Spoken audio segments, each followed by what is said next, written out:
strong.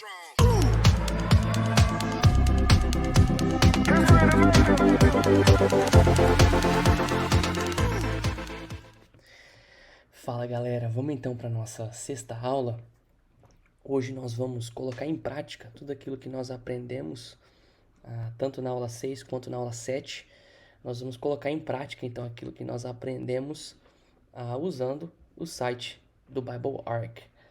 Se você ainda não criou seu usuário e senha, assista lá a primeira aula para você aprender como criar. Então a primeira coisa que nós vamos fazer é entrar, fazer o login. Uma vez feito o login, nós vamos então criar, clica aqui nesse maisinho, nós vamos criar um discurso, ou parsing, que é o arqueamento, ou bracketing, que é o agrupamento, são nomes diferentes para a mesma coisa, todos o arqueamento do texto. Você vai clicar aqui e ele logo vai te sugerir aqui, escolha uma passagem. Você clica e nós vamos escolher então qual a passagem que nós vamos estudar. Nós vamos estudar hoje João, capítulo 3, versículo 16, uma passagem bem conhecida. E aqui você pode escolher qual versão que você quer trabalhar. Nós vamos hoje trabalhar com a versão Almeida Revista e Atualizada. Clica em carregar, segue aqui os passos para que você tenha acesso ao texto. E uma vez que você faça isso, pronto. Nossa área de trabalho aqui está pronta para a gente começar a fazer o arqueamento do texto. Antes, eu quero te mostrar uma ferramenta muito interessante que tem aqui no site. Você pode clicar aqui no mais e vir nessa última opção aqui, Parsing Reference, que é uma referência do arqueamento do texto. O que tem aqui? Se você clicar aqui em relacionamentos, você vai ver que ele tem aqui já separado da maneira que nós estudamos em coordenada, subordinada, os tipos de relação entre as proposições. Então, se você está aqui trabalhando no site e não quer olhar em outro lugar, você pode vir aqui e fala, poxa, não estou lembrando como é que era o fundamento, que está aqui em inglês, ground, né? Então você clica e ele vai te dar uma classificação, uma definição, as conjunções mais usadas e até alguns exemplos em inglês, mas se você não entender inglês, você pode até mesmo abrir o mesmo texto em português e ver o exemplo, tá bom? Agora, a parte mais legal dessa ferramenta está aqui em distinções. Porque muitas vezes, quando você estiver trabalhando no texto e achar que tem um fundamento, talvez você fique confuso se é fundamento ou é ideia e explicação, ou se é inferência, ou se é bilateral, ou ação-propósito. Quando você tiver essa dúvida, você vem aqui em fundamento. Vamos supor que você está lá estudando e está na dúvida se é fundamento ou ação-propósito. Você vem aqui em ação-propósito, põe o seu cursor aqui em cima, e você vai ver uma definição de como diferenciar as duas e até exemplos. E isso com todas as outras relações tem também. Então, queria mostrar isso para vocês que eu acho que vai ser muito útil para quando vocês estiverem aí trabalhando, tá bom? Mas vamos lá então para o nosso texto, né? João 3,16, esse texto tão conhecido, e nós vamos aplicar aquilo que nós aprendemos. Lembre-se que o arqueamento do texto tem apenas dois passos. O primeiro deles é dividir o texto em proposições e o segundo é conectar essas proposições com a relação adequada. Então vamos lá. Primeiro, dividir em proposições. Lembre que uma proposição é uma afirmação sobre algo. Ela tem sujeito e predicado, ainda que implícitos, tá bom? Essa é a definição padrão, embora na prática muitas vezes vai ser um pouco flexível o que é uma proposição. Vocês vão entender isso, especialmente na próxima aula, quando a gente trabalhar um outro texto. Então vamos lá. Porque Deus amou ao mundo de tal maneira. Quem? Qual que é o algo aqui? É Deus. Qual que é a afirmação sobre esse algo? Eu estou afirmando sobre Deus que ele amou ao mundo de tal maneira. Então eu tenho uma afirmação sobre algo. Então eu tenho aqui a minha primeira proposição. Então eu vou aqui, antes do que, clicar e dividir a minha primeira proposição. Certo? Agora, próxima proposição. Que deu seu filho unigênito. Quem fez isso? Deus. Qual a afirmação que eu estou fazendo sobre Deus? Que Deus deu o seu Filho unigênito. Mais uma vez, uma afirmação sobre algo. Então, logo após o unigênito, eu vou clicar aqui e dividir. Eu tenho então a minha segunda proposição no texto. Para que todo o que nele crê não pereça. Quem? Todo o que crê. O algo é aquele que crê. Todo o que nele crê. O que vai acontecer? Qual que é a afirmação sobre ele? Que ele não pereça. Né? Para que ele não pereça, todo aquele que crê. Essa é a afirmação sobre ele. Então, temos a terceira proposição. Clico aqui. Mas tenha a vida eterna. O quê? Quem, na verdade, né? Aquele que crê. O que sobre ele? Afirmando o quê? Que tenha a vida eterna. Então, aquele que crê, algo, o que sobre ele? Que tenha a vida eterna. Tá bom? Então, temos as nossas 4 proposições aqui neste texto. Agora, o que nós temos que fazer é conectar essas proposições. Vamos começar aqui com a 16a e a 16b. Então, eu vou clicar aqui em 16a e 16b. Lembre-se sempre de começar com aquela proposição, aquela relação entre as proposições que está mais clara para você. É claro que o que está mais evidente para você não é o que está mais evidente para outro e vice-versa. Mas você sabe o que é mais evidente para você, então comece com a que estiver mais evidente para você. Então vamos lá com a 16a e 16b. Eu conectei aqui as duas e vou clicar aqui, então vai aparecer as opções, aquelas que nós estudamos. No começo você vai ter que pensar talvez de uma por uma e ver qual se encaixa, mas não se preocupe. Com o tempo você vai começar a bater o olho e falar, isso daqui só pode ser isso ou aquilo. Vai diminuir o número de opções. No começo talvez você tenha que ir de um por um, mas tenha paciência, vale a pena o esforço. Mas nós temos aqui nós temos 2 proposições. Uma que fala que Deus amou o mundo de tal maneira e outra que ele deu o seu Filho unigênito. Qual que é a relação entre elas? Será que é uma relação temporal? Não parece, né? Ele não está falando que o tempo que Deus deu o Filho unigênito foi quando Deus amou o mundo. Também não vai ser fundamento, né? Ele não está falando que Deus amou o mundo de tal maneira porque deu seu Filho unigênito. O que está acontecendo aqui? Na verdade, nós temos uma ação e a consequência dessa ação, o resultado dessa ação. E é por isso que nós vamos colocar a relação ação-resultado aqui. Ou seja, Deus amou o mundo de tal maneira, tanto, que o resultado dessa ação do amor de Deus foi que ele deu o seu Filho unigênito. Perceba que tem uma estrelinha aqui do lado de resultado. Essa estrelinha aponta para o seguinte: qual das 2 proposições é a mais importante? Nesse caso aqui, temos a marcação de que o resultado é mais importante. Se você discordar, se em algum momento você estiver trabalhando e achar, não, eu acho que a afirmação principal está na ação, e todas essas aqui vão vir com uma estrelinha em uma das proposições. Mas se você discordar, você pode vir aqui e clicar em ação. Não, eu acho que a principal é a ação. Ou mantém aqui é o resultado, tá bom?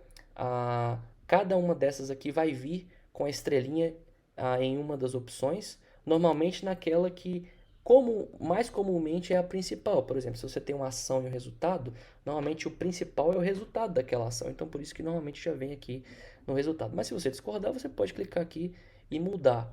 A ferramenta do arqueamento do texto é para te ajudar a interpretar o texto. Ela não vai interpretar o texto para você, ela vai te ajudar. Você vai ter uma ferramenta para você jogar a sua interpretação e então entender de forma clara o texto. Então, temos aqui ação-resultado. Vamos clicar aqui no símbolo de OK. Primeira relação definida. Vamos lá então. Vamos conectar outras proposições. Deus amou o mundo de tal maneira que deu o seu Filho unigênito. A próxima afirmação é a 16c, que diz: para que todo o que nele crê não pereça. Para que todo o que nele crê não pereça. Essa conjunção para, muito comumente, ela diz respeito a propósito. Ou seja, Deus fez alguma coisa, ou alguma ação foi feita com o propósito de que todo o que nele crê não pereça. Qual foi essa ação? Foi a ação de Deus dar o seu Filho unigênito. Então, nós vamos conectar 16b e 16c. Ou seja, Deus deu o seu Filho unigênito com o propósito de que todo que nele crê, ou seja, todo aquele que crê no Filho unigênito, não pereça. Portanto, nós vamos conectar 16b e 16c. Vamos clicar aqui e vamos usar a ação propósito. Vamos clicar aqui em OK. Tá certo? Então, temos aqui a relação ação-propósito. Agora, temos essa conjunção mas. Toda vez que você vê a conjunção mas, considere que está tendo algum contraste. Não é sempre, tá? Mas normalmente. E quando nós temos contraste, qual que é a relação que nós temos? Como que nós podemos conectar? O que está sendo contrastado aqui, talvez? Vida eterna com perecer. Então, nós vamos conectar a 16C com a 16D. Tá certo? Criei aqui a relação e vou lá. Qual que é a opção que contrasta? Ou seja, veja que toda vez, fica olhando aqui nesse espacinho aqui, ó, onde eu estou passando o cursor, você vai ver que cada vez que eu vou passando aqui, ele também tem uma breve definição de cada uma. Veja só o que é o negativo e positivo. Duas afirmações, uma delas é negada de modo que a outra é aplicada, ou seja, de modo que a outra é enfatizada, de modo que a outra de fato aconteça. Então, o que está acontecendo aqui? O que está acontecendo aqui no texto? Está tendo um contraste, está tendo uma comparação, de certa forma, mas não no sentido de um ponto de referência, mas é mais no sentido mesmo de contraste. Eu estou fazendo um contraste aqui, eu estou negando uma proposição para realçar, para afirmar uma outra. Quando tem isso, nós temos o negativo e positivo, ou seja, o negativo vai no lugar onde tem a negação, ou seja, está sendo negado para que não pereça. E o positivo vai onde está a afirmação. Mas se não é esse, se não é para perecer, é para ter o quê? Então, é para ter a vida eterna. Então, negativo, positivo. É essa relação que nós vamos usar. Então, vou apertar aqui no OK. Pronto. Conectei todas as proposições. Tá certo. Veja que nós temos aqui desse lado, essa parte aqui é o que nós chamamos de bracketing, que é o agrupamento. Esse lado aqui é o dos arcos, por isso que é o arqueamento do texto. Se você vir aqui nesses três pontinhos, há algumas opções aqui que você pode olhar com calma depois, mas aqui você determina o número de colunas, se tiver mais traduções, você pode adicionar um texto, ou seja, uma outra tradução para comparar. Você vai escolher aqui o que você quer mostrar, mas aqui você pode definir, se você preferir usar só o agrupamento, você pode tirar o arqueamento. Se você preferir usar só o arco, você pode tirar. Eu normalmente gosto de usar os dois, porque eu acredito que os dois mostram coisas diferentes. Por exemplo, o agrupamento me mostra qual que é a proposição principal, de forma muito clara, porque é aquela que tem as estrelinhas aqui alinhadas, né? A estrelinha mais externa aqui apontando para ela, ou seja, a proposição principal é essa, mas tenha a vida eterna. Uma outra coisa é que o agrupamento me mostra de forma muito clara quem que eu estou conectando com quem.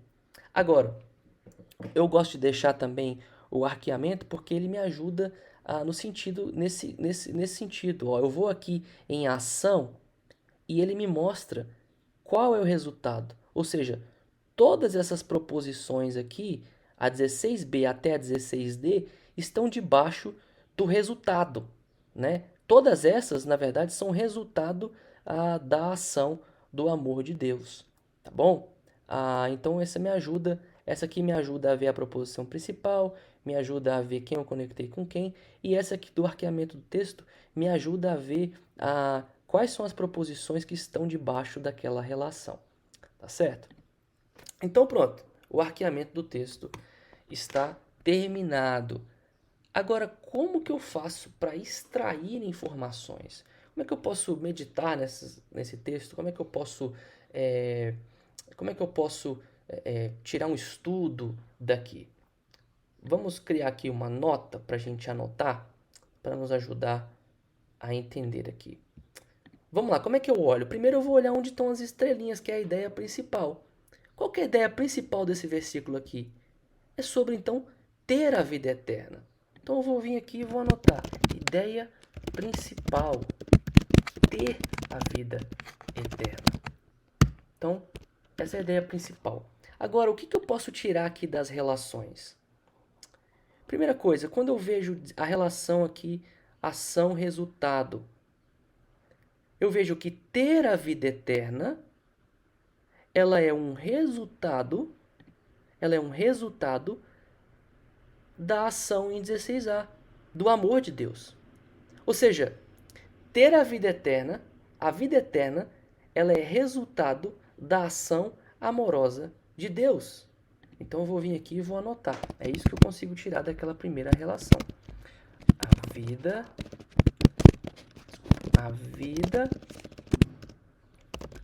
eterna é resultado da ação amorosa de Deus. Vou até marcar aqui a parte resultado. Tá certo. O que mais? Eu vejo aqui que a vida eterna, ela é o propósito da ação em 16b, de Deus dar o seu Filho unigênito. Ou seja, nós poderíamos dizer, em outras palavras, refraseando aqui o que foi dito, é que a vida eterna, ela é o propósito da vinda de Cristo. Ou seja, Deus enviou Cristo com o propósito de que aquele que crer nele tenha a vida eterna. Então a vida eterna é o propósito da vinda de Cristo. Mais uma informação que eu tirei lá do texto. Terceira informação. Eu vejo que a vida eterna, ela contrasta com o perecer. Ou seja, perecer aqui está dizendo respeito à morte eterna. Então eu vou lá e escrevo, tem esse contraste aqui no texto. Então a terceira coisa que eu retiro, que eu consigo tirar aqui desse texto, é que a vida eterna, ela contrasta com a morte eterna. Vou marcar aqui, contrasta. Então, aqui algumas coisas que você já pode estudar e meditar e ensinar sobre esse texto. Você pode falar assim, olha, esse texto, a ideia principal desse texto é sobre ter a vida eterna. Esse texto nos foi dado para que essa ideia fosse passada sobre como ter a vida eterna, sobre ter a vida eterna. E uma coisa que você precisa saber desse texto é que a vida eterna ela é possível porque ela é resultado da ação amorosa de Deus. Ela é resultado do amor de Deus. Não é porque nós a merecemos, mas é resultado do amor de Deus. Em segundo lugar, você pode dizer a vida eterna é o propósito da vinda de Cristo. Cristo veio com o propósito da vinda de Cristo é para que aquele que crê nele tenha a vida eterna. E a terceira verdade é que a vida eterna contrasta com a morte eterna. Só existem essas duas possibilidades, ou é morte eterna ou é vida eterna. Não existe um terceiro caminho. Então veja como você consegue estudar o texto e olhar aqui para o texto e já tirar informações preciosas que já te dão aqui um ponto principal e ideias para te ajudar aqui a meditar nesse texto, né? Você pode meditar e agradecer a Deus porque você tem a vida eterna se você já creu em Jesus. Você pode agradecer a Deus pelo amor dele que resultou na sua vida eterna. Você pode agradecer a Deus porque a vinda de Cristo teve como propósito te dar a vida eterna. Você pode agradecer a Deus porque você agora tem a vida eterna, ao contrário de algo tão terrível que é a morte eterna. Então, veja como você pode extrair informações. E você pode organizar essas informações de várias maneiras. Como eu falei, você pode agradecer, pode orar por elas, pode ensinar essas verdades, pode criar um sermão, por exemplo. Você poderia criar um sermão com o seguinte título: Você pode ter a vida eterna. Você pode ter a vida eterna. Aí o seu primeiro ponto poderia ser: graças ao grande amor de Deus. Você vai falar, você pode ter a vida eterna. Como? Graças ao grande amor de Deus. Por quê? Porque a vida eterna é resultado da ação amorosa de Deus. Mas o seu segundo ponto poderia ser graças à vinda de Cristo. Ou seja, você pode ter a vida eterna graças à vinda de Cristo. Se não fosse a vinda de Cristo, a vida de Cristo perfeita, a morte dele no nosso lugar, a sua ressurreição, jamais nós poderíamos ter a vida eterna. Então você poderia ter esses pontos e inclusive você poderia concluir sobre trazendo a realidade de que há apenas dois destinos eternos. Ou seja, só há vida eterna ou morte eterna, um negativo e um positivo. Só existem essas duas opções eternas. Ou você está em Cristo e tem vida eterna, ou você rejeita Cristo e vai ter que passar pela morte e sofrimento eterno. Percebe? Então, assim, de um breve exercício aqui de aplicar o que nós vimos, nós tiramos aqui das estrelinhas do ponto principal qual que é a ideia principal, das relações nós tiramos como que essa ideia principal se relaciona com as demais proposições e temos aí algo que você pode meditar, fazer um estudo bíblico, preparar o seu sermão, e isso de forma prática, rápida e, mais importante, fiel ao texto. As informações fluem diretamente do texto. É isso, tente praticar, pegue o mesmo texto, faça de novo algumas vezes o que nós fizemos, tente pensar por que essa relação, tente pensar se você talvez não acha que tenha uma outra relação que melhor se encaixa aqui, e vá praticando.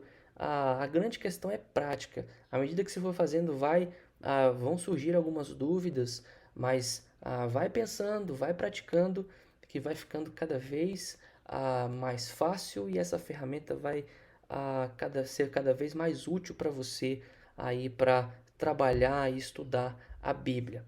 Tá certo? Bons estudos, pratique bastante e a gente se vê aí na próxima aula, onde nós vamos estudar um outro texto, praticando aquilo aí que nós aprendemos. Bons estudos e até a próxima. Strong.